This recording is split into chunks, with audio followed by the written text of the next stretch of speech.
Asalaamu calaykum waraxmatullaahi wabarakaatuhu. Goor wanaagsan daawade. Waxaa maalintii 24-kii bishii Julaay markii ugu horeysay muddo 86 sano ah salaad jamaaco ah lagu oogay masaajidka taariikhiga ah ee Hagia Sophia ee magaalada Istanbul oo ahaan jiray madxaf. Haatanse maxkamadda dalka Turkiga burisay qaraarkii waaga madxafka lagaga dhigay. President Recep Tayyip Erdogan says it will open for prayers in 2 weeks. He sees the change as an opportunity for Turkey to exercise its sovereign rights. Arrintan ayay aad ugu riyaaqeen shacabka dalkaasi badankoodu iyo muslimiinta duniduba. Furitaanka masaajidkan waxaa kale oo dheer in maalinta 24-ka Julaay si ulaka ah loogu beegay furitaanka Hagia Sophia, sababtuna ay tahay maalin taariikh gaar ah u leh dalka Turkiga. Haddaba waxa aynu faaladan ku eegi doonaa sooyaalka taariikheed ee dhismaha Hagia Sophia oo kooban. Hagia Sophia waxaa dhistay Imbaradoriyadii Biisaanka 1500 oo sano ka hor, waagaas oo magaalada Istanbul ee uu dhismahani ku yaalo la odhan jiray Constantinople. Waxa uu dhismuhu ahaa muddo dheer kiniisad weyn, hase yeeshee waxa ay Imbaradoriyadii Cismaaniyiintu gacanta ku dhigtay magaaladii Constantinople ee uu ku yaalay dhismaha Hagia Sophia, gaar ahaan cahdigii Suldaan Maxamed Al-Faatix.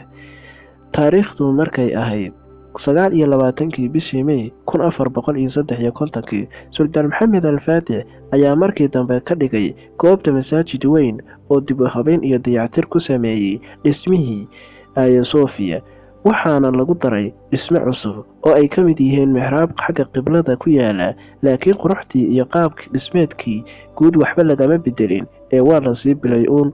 Waxaa Suldaan Maxamed Al-Faatix uu u xil saaray farshaxankii ugu xirfadda badnaa waaga in ay ku sharaxaan dhismaha qoraallo aayado qur'aan ah oo inta badan waxyaabaha lagu yaqaano in lagu qurxiyo masaajidda.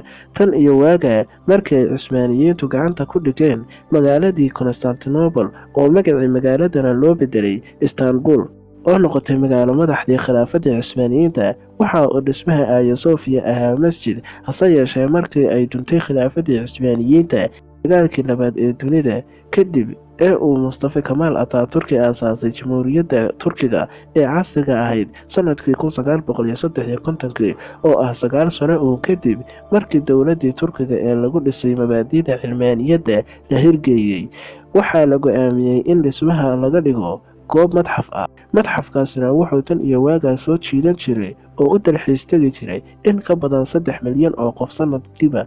Laakiin tan iyo sanadkii 2013 ayaa hogaamiyayaal diimeed muslimiin ahi bilaabeen olole ay ku doonayaan in mar labaad lagu soo celiyo Hagia Sophia masjidkii uu ahaan jiray. Go'aan ka soo baxay madaxweyne Recep Tayyip Erdogan iyo maxkamadda dalkaasi ayaa lagu ansixiyay in masjid lagu soo celiyo dhismaha Hagia Sophia. Intaa kadib wuxuu haatan si rasmi ah u noqday masjid markii ugu horeysay muddo dheer kadib laga eedaamo. Masjidkan ayaa dadkii hortubnaa maalintaasi xadhigga laga jaray, damaashaad iyo takbiir farxadi ka muuqato ku soo dhoweeyay.